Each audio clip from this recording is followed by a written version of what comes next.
जम्मू कश्मीर और विशेषकर जम्मू कश्मीर वैली आज भारत का अंग है। उसका एकमात्र श्रेय किसी को जाता है तो पंडित जवाहरलाल नेहरू पर विश्वास था शेख अब्दुल्ला का, जिसकी वजह से आज कश्मीर वैली हमारे साथ है। सर, आर्टिकल 370 के बारे में बहुत सारी बातें कही गई। आतंकवाद समाप्त हो जाएगा, लेकिन आर्टिकल 370 में बचा क्या था? 90% जो अलग से आर्टिकल 370 के प्रोविजंस थे वो तो इंडियन कॉन्स्टिट्यूशन के साथ उसमें समावेश कर दिए गए थे पहले धीरे, इसलिए उसका कोई असर नहीं था। और कहा था आतंकवाद खत्म हो जाएगा, समाप्त हो जाएगा, लेकिन क्या आतंकवाद समाप्त आज हो गया? रोज हम आतंकवाद की गतिविधियां वहां पर देख रहे हैं, हमारे लोग शहीद हो रहे हैं। मैं आज फिर से कह देता हूं, मान्यवर बैठ जाइए। दिग्विजय जी, अब हो गया, लोग समझ चुके हैं आपको, बैठ जाइए। मान्यवर इज नॉट यील्डिंग। बहुत बड़ी चर्चा चली कि जवाहरलाल नेहरू जी का कश्मीर के लिए कंडक्ट और इस पर हमारा नजरिया थोड़ा तंग है।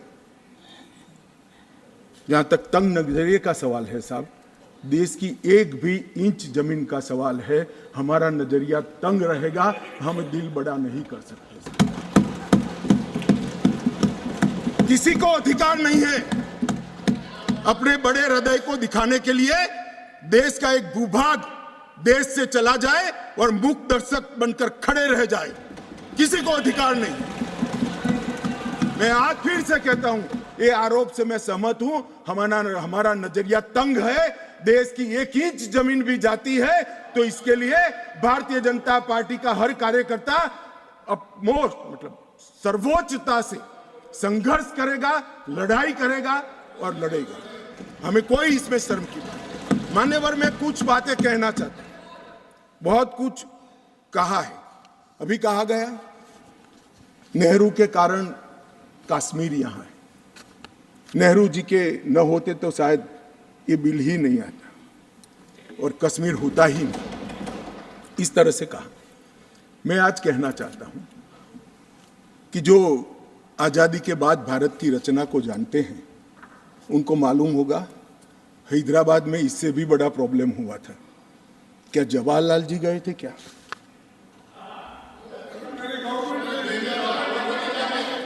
तो यहां गवर्नमेंट नहीं, यहां नेहरू। क्या कर रहे हो खड़गे जी? अभी भी वापस आओ।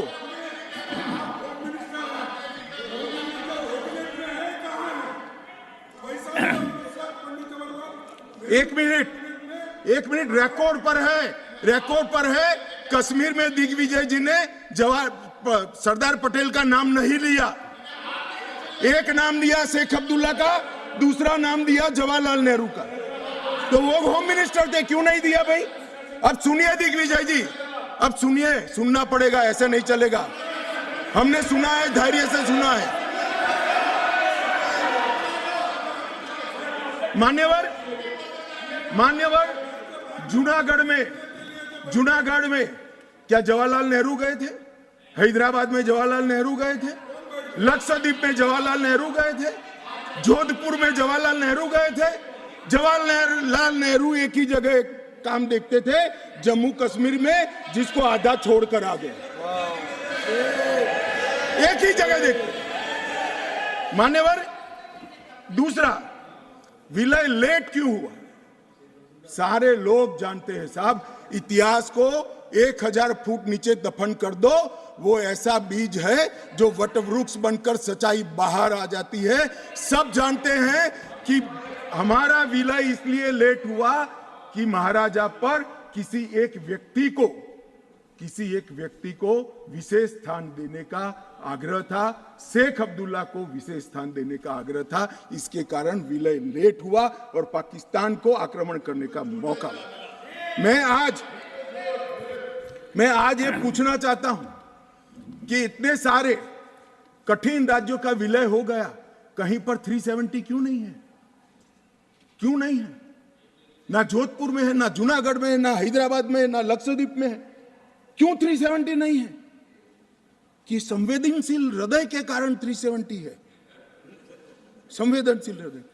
मान्यवर, कंडीशन किसने रखी, किसने स्वीकार की?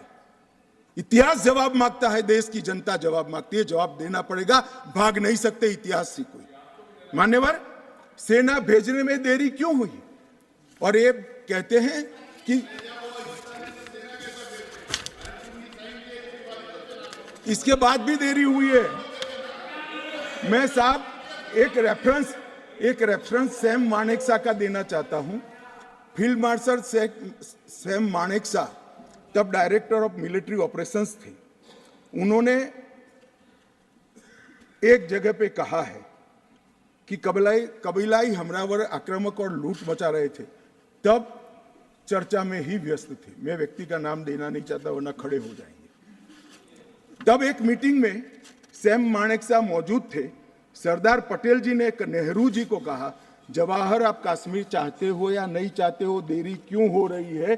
तब जाकर सेना भेजने का निर्णय हुआ है।